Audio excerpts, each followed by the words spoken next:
ठीक है। इस वीडियो में हम करेंगे आजीविका के 100 प्रश्न। ठीक है, बिल्कुल टेस्ट के रूप में रहेगा आपका। ठीक है, ये देख लीजिए, आजीविका का प्रश्न लेकर आए हैं। ठीक है, चलिए देखते हैं। पहला प्रश्न, अगर कृषि असफल रहती है तो सरकार और राष्ट्र दोनों ही असफल होंगे। ठीक है, ये बात किसने कहा था? अगर कृषि असफल रहती है तो सरकार और राष्ट्र दोनों ही असफल हो जाएंगे, ये कथन किसने कहा था? पंडित जवाहरलाल नेहरू ने। ठीक है, भारतीय कृषि की विशेषताओं में शामिल नहीं है। ठीक है, तो भारतीय कृषि की विशेषताओं में शामिल नहीं है, ये बताइए। भारतीय कृषि आजीविका प्रधान है, ये भी सही है। परंपरागत कृषि पर आधारित है, ये भी सही है। राष्ट्रीय आय में कृषि क्षेत्र का योगदान सर्वाधिक है, ये गलत है। ठीक है, तो ये शामिल नहीं है। कौन सी फसल खरीफ की नहीं है? ठीक है, इसमें बताना है कौन सी जो फसल है वो खरीफ फसल नहीं है। ठीक है, ऑप्शन देख लीजिए, बताइए कौन सी जो फसल है वो खरीफ फसल नहीं है।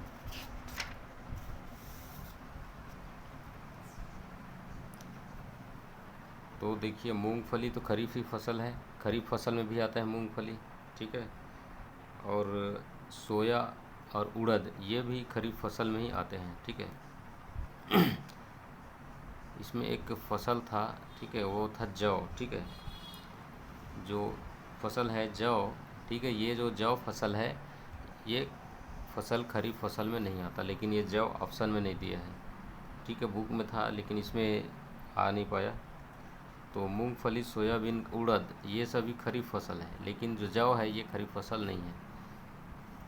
कौन सी फसल खरीफ फसल नहीं है? अच्छा, ये आ गया इस बार ऑप्शन में। ठीक है, तो जौ जो है वो खरीफ फसल नहीं है।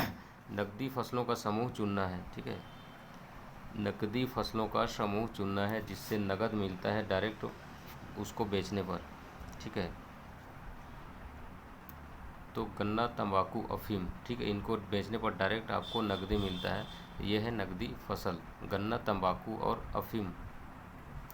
फल, फूल, सब्जियां किसके उदाहरण हैं? ठीक है, फल, फूल और सब्जियां किस चीज़ के उदाहरण हैं? तो ये बागानी फसलों के उदाहरण हैं। शहतूत की खेती को क्या कहते हैं? शहतूत की खेती को क्या कहते हैं? मोरी कल्चर। केंद्रीय रेशम शोध एवं प्रशिक्षण केंद्र कहाँ है? केंद्रीय रेशम शोध एवं प्रशिक्षण केंद्र कहाँ है? कहाँ है? मैसूर में। राष्ट्रीय कृषि बीमा योजना की शुरुआत कब से हुई? राष्ट्रीय कृषि बीमा योजना की शुरुआत कब से हुई? 1999 और 2000 से।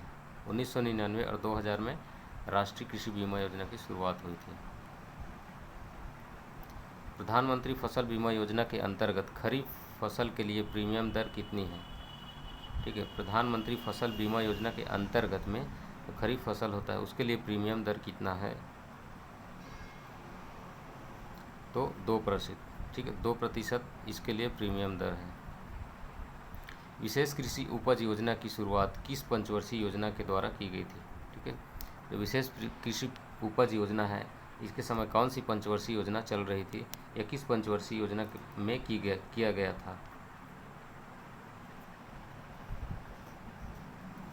इसका उत्तर हो जाएगा 11। ठीक है, एक और एक मिलकर क्या करते हैं, कोई विशेष काम करते हैं। तो अगर कृषि करना है तो कृषि में भी क्या है, बहुत आदमी की ज़रूरत होती है, तो एक एक आदमी की ज़रूरत होती है कृषि करने के लिए। विशेष कृषि उपज योजना, तो ये 11वीं पंचवर्षीय योजना, ऐसा कर सकते हो। प्रधानमंत्री कृषि सिंचाई योजना का उद्देश्य क्या है? तो इसका उत्तर हो जाएगा सभी। जल भंडारण और कुशल उपयोग प्रणाली को क्या करना, विनिश्चय करना। ठीक है, सूक्ष्म सिंचाई योजना को प्रोत्साहन देना, जल संरक्षण को प्रोत्साहन देना, ये सभी प्रधानमंत्री कृषि सिंचाई योजना के क्या है, उसके उद्देश्य हैं। कृषि यंत्रीकरण लाभ के संदर्भ में सही नहीं है। ठीक है, कौन सा है जो वो सही नहीं है? प्रति हेक्टेयर उत्पादन वृद्धि करना, उत्पादन लागत में कमी आ गई या सहायक उद्योगों का विकास हुआ। तो ये जो है देख रहे हैं कृषि यंत्रीकरण के लाभ। कृषि यंत्रीकरण से कौन कौन से लाभ होते हैं? तो क्या कृषि यंत्रीकरण से प्रति हेक्टेयर उत्पादन में वृद्धि होगी?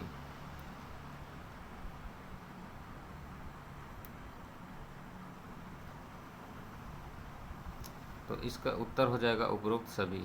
ठीक है, इसके लाभ के संदर्भ में सही नहीं है। ठीक है, तो कृषि यंत्रीकरण से प्रति हेक्टेयर उत्पादन में वृद्धि हुआ, उत्पादन लागत में कमी आई और सहायक उपकरणों का भी विकास हुआ।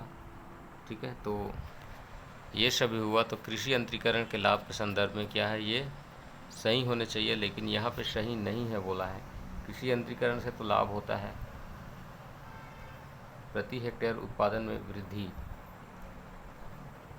चलिए इस प्रश्न को हम देख लेंगे, लेकिन फिलहाल इसका उत्तर है उपरोक्त सभी।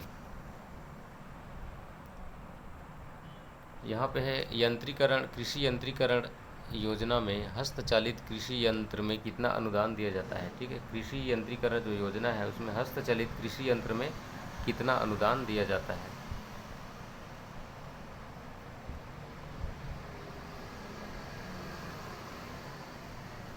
तो इसका उत्तर होगा लागत का 25% या फिर अधिकतम 2000 रुपये दिया जाएगा।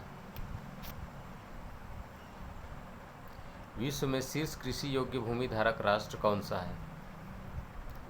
वो है अमेरिका। अफीम के उत्पादन में विश्व में अग्रणी देश कौन सा है? उत्तर हो जाएगा अफगानिस्तान।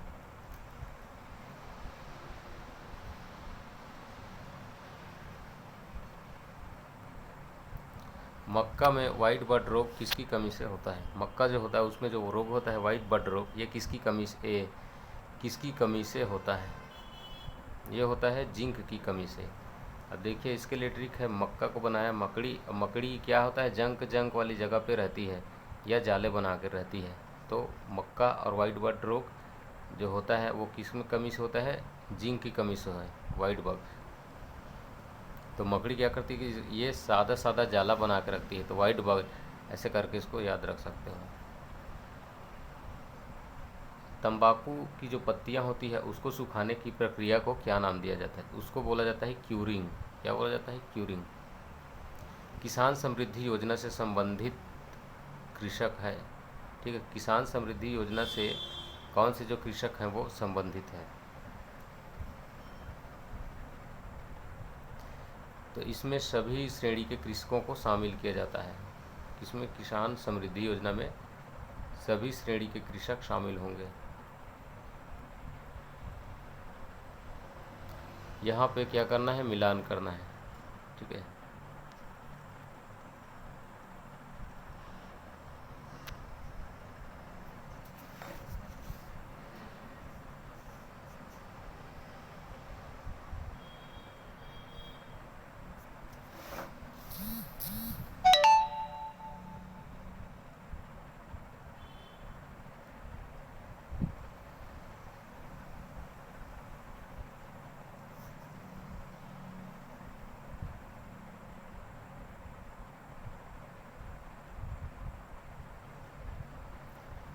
चलिए मिलान करने वाले में देखते हैं इस प्रश्न में क्या होगा। तो गुलाबी क्रांति होगा आपका प्याज उत्पादन से। ठीक है, गुलाबी क्रांति किससे होगा? प्याज उत्पादन से।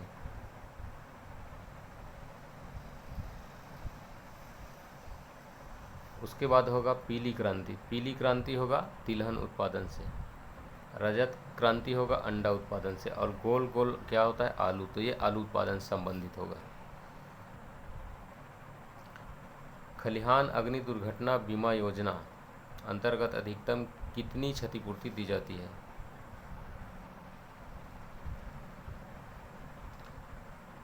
आंसर होगा 25,000। कृषि जनगणना 2011 के अनुसार भारत में सभी जोतों का जो औसत आकार है वो कितना है? जो कृषि जोत होता है वो उसका कितना औसत आकार है भारत में? तो उत्तर होगा 1.15 हेक्टेयर। राष्ट्रीय पशुधन मिशन की शुरुआत कब की गई थी? राष्ट्रीय पशुधन मिशन की शुरुआत 2014 और 15 में किया गया था। राज्य सरकार द्वारा धान के प्रति बारदाने हेतु कितने रुपए भुगतान करती है? राज्य सरकार जो है धान का जो प्रति प्रत्येक बारदाना है उसके लिए। इसका उत्तर हो जाएगा 25 रुपये का। कितने ग्राम संगठन को मिलाकर एक क्लस्टर का निर्माण किया जाता है?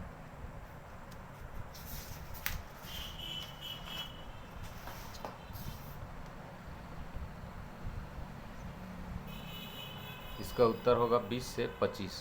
ठीक है, 20 से 25 ग्राम संगठन को मिलाकर एक क्लस्टर का निर्माण किया जाता है। ग्रामीण रोजगार प्रशिक्षण में 1 माह प्रशिक्षण हेतु कितना 1 माह के प्रशिक्षण हेतु कितनी राशि का प्रावधान किया गया है? उत्तर हो जाएगा 4000 का। हरित क्रांति का सर्वाधिक लाभ किन फसलों को मिला? उत्तर हो जाएगा गेहूं और चावल को। सर्वाधिक गेहूं, उसके बाद चावल को।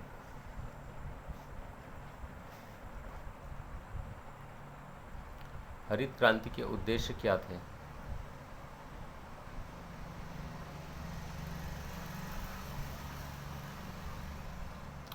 तो भूखमरी की समस्या को दूर करना इसका सर्वप्रमुख उद्देश्य था। कृषि का जो आधुनिकीकरण है ये भी इसका उद्देश्य में शामिल था, और कृषि के वैश्वीकरण पर ध्यान देना, ठीक है, ये भी शामिल था। ठीक है, तो ये हुए कृषि के उद्देश्य या हरित क्रांति के उद्देश्य, सभी शामिल है इस प्रकार। ठीक है, ऑप्शन डी।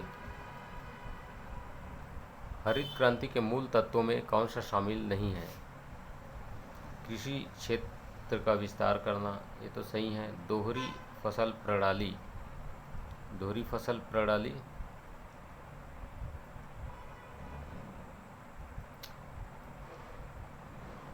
ये भी सही है। उच्च बीज एवं फसलों को बढ़ावा देना, ये भी सही है। ये गलत है, जैविक कृषि को बढ़ावा देना। ठीक है, जैविक कृषि को बढ़ावा देना हरित क्रांति का मूल उद्देश्य नहीं था।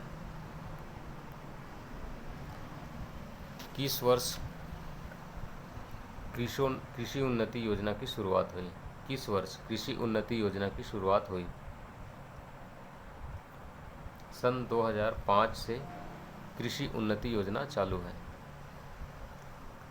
कृषि उन्नति योजना में एक अम्ब्रेला के तहत 11 योजनाएं और मिशन जो है वो शामिल है। एक अम्ब्रेला के तहत इसमें कौन से शामिल नहीं है?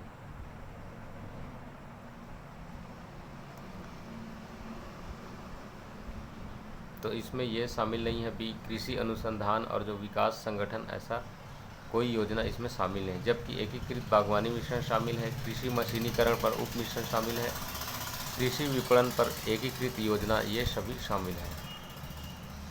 सदाबहार हरित क्रांति की अवधारणा किसने प्रस्तुत की थी?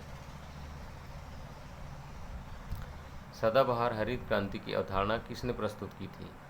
एम.एस. स्वामीनाथन ने। श्वेत क्रांति की शुरुआत कब हुई थी? 1970 में श्वेत क्रांति की शुरुआत हुई थी। खादी एवं ग्राम उद्योग आयोग का गठन कब किया गया था? 1956 में खादी एवं ग्राम उद्योग आयोग का गठन किया गया था। छत्तीसगढ़ खादी एवं ग्राम उद्योग बोर्ड का गठन कब किया गया था? अब छत्तीसगढ़ खादी एवं ग्राम उद्योग बोर्ड का गठन कब किया गया था? 20 जुलाई 2001 को। 20 जुलाई 2001 को छत्तीसगढ़ के खादी और ग्राम उद्योग बोर्ड का गठन किया गया था। मध्य प्रदेश राज्य में प्रवृत्त खादी तथा ग्राम उद्योग के सभी विधि और विधान कब से अंगीकृत किए गए हैं? ठीक है, मध्य प्रदेश राज्य के सभी जो खादी और ग्राम उद्योग बोर्ड है जो छत्तीसगढ़ में जो तो अपनाए गए हैं, वो कब से अंगीकृत किया है छत्तीसगढ़ ने अपने यहाँ?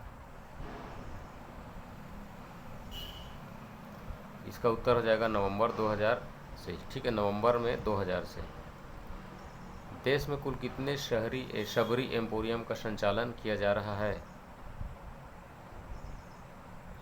देश में कुल 17 सबरी 17 ऐसे करके याद कर लेना, 17 सबरी एम्पोरियम का संचालन किया जा रहा है। बेल मेटल अथवा ढोकरा मुख्यतः किस समुदाय का व्यवसाय है? बेल मेटल अथवा ढोकरा, ये घड़वा समुदाय का। छत्तीसगढ़ माटी कला बोर्ड का उद्देश्य है?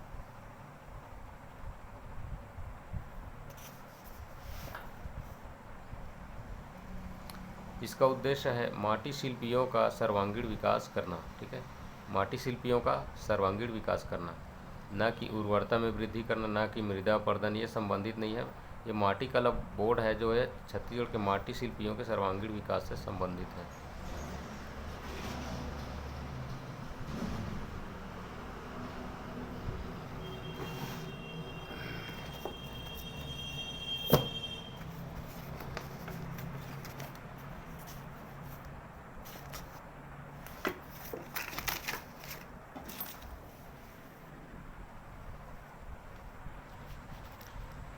प्रधानमंत्री रोजगार सृजन योजना कार्यक्रम के अंतर्गत, प्रधानमंत्री रोजगार सृजन योजना कार्यक्रम के अंतर्गत ग्रामोद्योग इकाई स्थापित करने के लिए कितने लाख रुपए तक की परियोजना स्वीकार की जा सकती है?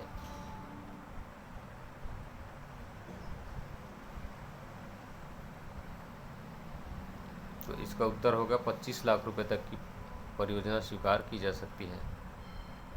प्रधानमंत्री रोजगार सृजन योजना कार्यक्रम में पात्रता हेतु न्यूनतम शैक्षणिक योग्यता क्या है? प्रधानमंत्री रोजगार सृजन योजना कार्यक्रम में पात्रता के लिए न्यूनतम योग्यता, तो उसको कम से कम 8वीं पास होना चाहिए।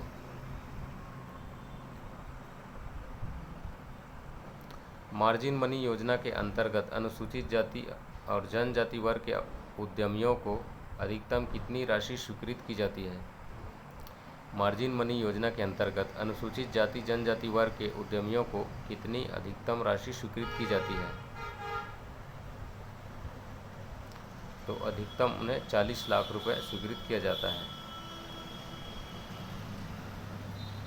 औजार उपकरण अनुदान योजना के अंतर्गत परंपरागत एवं हस्तशिल्पियों को स्वरोजगार स्थापित करने के लिए कितनी राशि दी जाती है? किस योजना के तहत औजार उपकरण अनुदान योजना के अंतर्गत परंपरागत हस्तशिल्पियों को स्वरोजगार स्थापित करने के लिए कितनी राशि का अनुदान दिया जाता है? आंसर होगा 5,000 रुपये का अनुदान इनको दिया जाता है। उन्नत सहायता उपकरण योजना का उद्देश्य क्या है? ठीक है, उन्नत सहायता उपकरण योजना, इसका उद्देश्य पूछ रहा है।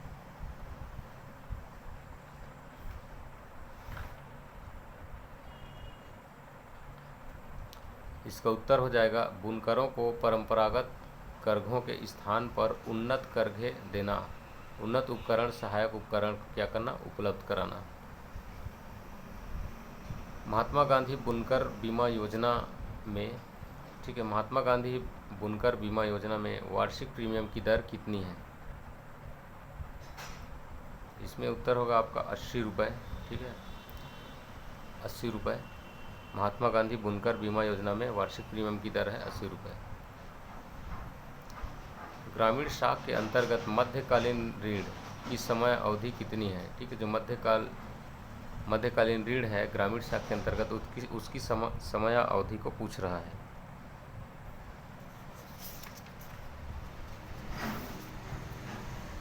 इसका उत्तर हो जाएगा 15 माह से 5 वर्ष, यानी 15 महीने से 5 वर्ष तक इसकी समय अवधि रहती है मध्यकालीन ग्रामीण शाख के अंतर्गत मध्यकालीन ऋण का। छत्तीसगढ़ राज्य अलंकरण पुरस्कार में सहकारिता हेतु किनके नाम पर पुरस्कार दिया जाता है? आंसर होगा ठाकुर प्यारेलाल सिंह के नाम पर सहकारिता हेतु पुरस्कार दिया जाता है छत्तीसगढ़ राज्य अलंकरण पुरस्कार के अंतर्गत। भारतीय राष्ट्रीय कृषि सहकारी विपणन संघ की स्थापना कब हुई? 2 अक्टूबर 1958 को भारतीय राष्ट्रीय कृषि सहकारी विपणन संघ की स्थापना की गई थी। 2 अक्टूबर 1958 को भारत का राष्ट्रीय कृषि सहकारी संगठन है, उसके विपणन संगठन। ट्राइफेड की स्थापना कब हुई थी? ट्राइफेड की स्थापना हुई थी 6 अगस्त 1947 में। इसमें ये याद रखना आपको जरूरी है, 6 अगस्त 1987 को। न्यूनतम समर्थन मूल्य पर कुल कितने फसलों को खरीदा जा रहा है फिलहाल?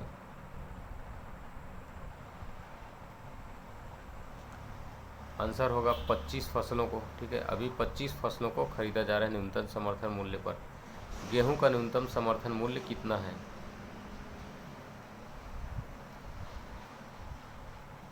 2015 रुपये, ठीक है। अभी इसका चल रहा है न्यूनतम समर्थन मूल्य 2015 रुपये प्रति क्विंटल गेहूं का। चना का न्यूनतम समर्थन मूल्य कितना है? चना का है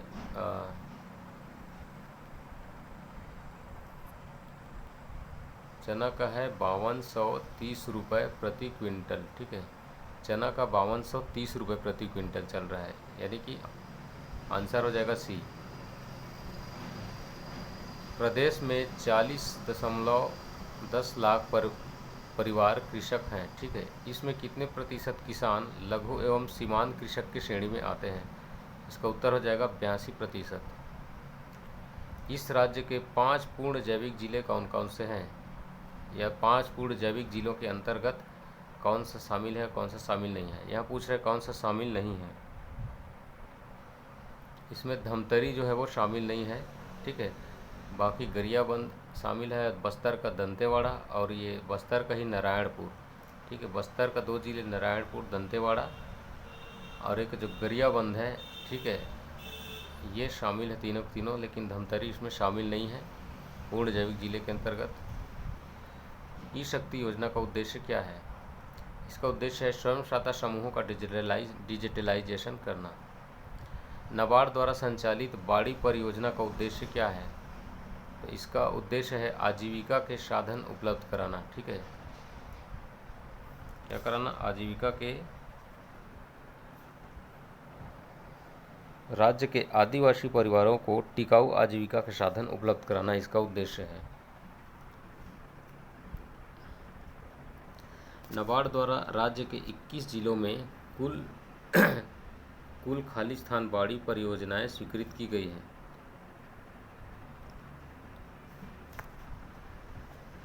इसका उत्तर हो जाएगा 85, ठीक है। नाबार्ड द्वारा राज्य के 21 जिलों में कुल 85 बाड़ी परियोजना चल रहे हैं 21 जिलों में। नवंबर, इसको छोड़िए, पुराना है ये।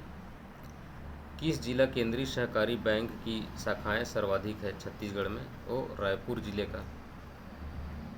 20वीं पशु जनगणना 2019 के अनुसार भारत में पशुधन आबादी कुल कितनी है? तो इसका उत्तर हो जाएगा पहला 535.78।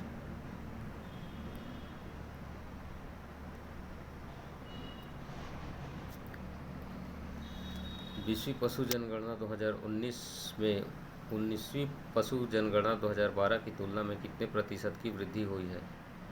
जो 2012 में पहले हुआ था उसके बाद 2019 में हुआ, उसमें कितने प्रतिशत की वृद्धि हुई है?